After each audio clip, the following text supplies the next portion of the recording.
Hi, welcome to Math-Like TV. Ngayon po ang video nito aking tuturo sa inyo paano mag-identify ng polynomial function. Tapusin nyo lamang ang video nito hanggang sa dulo pang kayo ay mayroong matutunan. Ngayon po, sa nakarang nating video sa introduction about polynomial function, may binanggit ako doon na 4 na mga restriction na ayaw ni polynomial function. Okay? So ngayon i-reviewin natin para ma-identify natin sa ganitong given expression kung ito ba ay polynomial or not. A function is a polynomial function if una, the variable has no negative exponent. Pangalawa, the variable has no fractional exponent. Pangatlo, the variable is not inside the radical symbol. Pang-apat, the variable is not the denominator. Okay?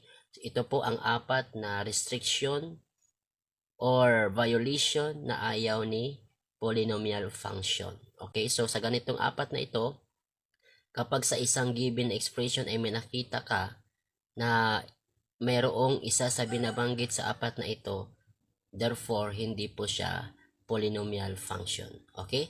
So, ngayon, ating i-identify sa given na expression na ito. Okay?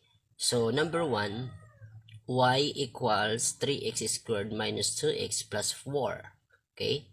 So, ito ay makikita natin pasok siya sa standard form.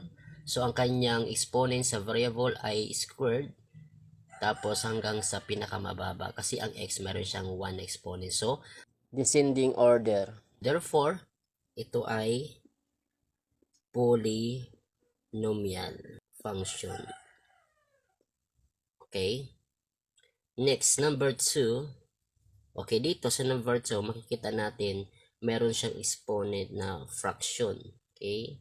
So, sabi doon sa ating violation sa kay polynomial function, bawal ang mayroong exponent na fraction. So, ito ay not polynomial function. Number 3, g of x. Quantity of 3x squared plus 2x raised to second power. Okay?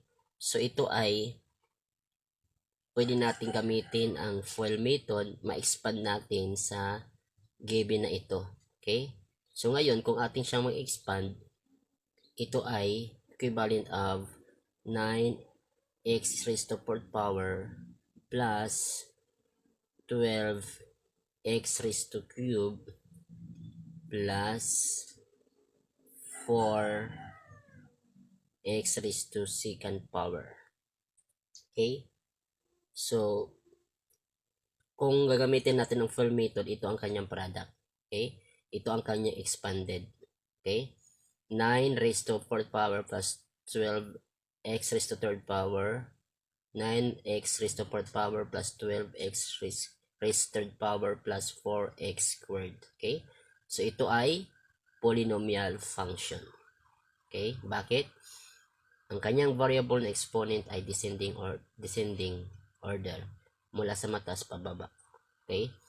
So, ito ay polynomial. Okay, number 4, y equals x plus 4 over 3. Okay?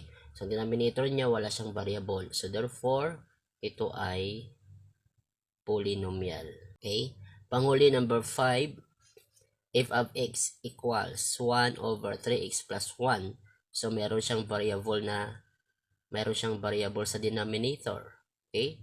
So, therefore, hindi siya polynomial. Not polynomial. Okay? Not polynomial function. So, ito makikita natin, ganun lang po ang pag-identify sa given expression kung ito ay polynomial function or not polynomial. Okay? Kaya ngayon, kung mayroon kang natutunan, huwag kalimutan pindutin ang like, at kung bago pa lamang sa akin channel, huwag kalimutan pindutin ang subscribe, mag-hit ang notification upang ikaw ay laging naka-update sa mga bagong video ni-upload sa akin channel na ito. Maraming salamat po sa inyong panonood.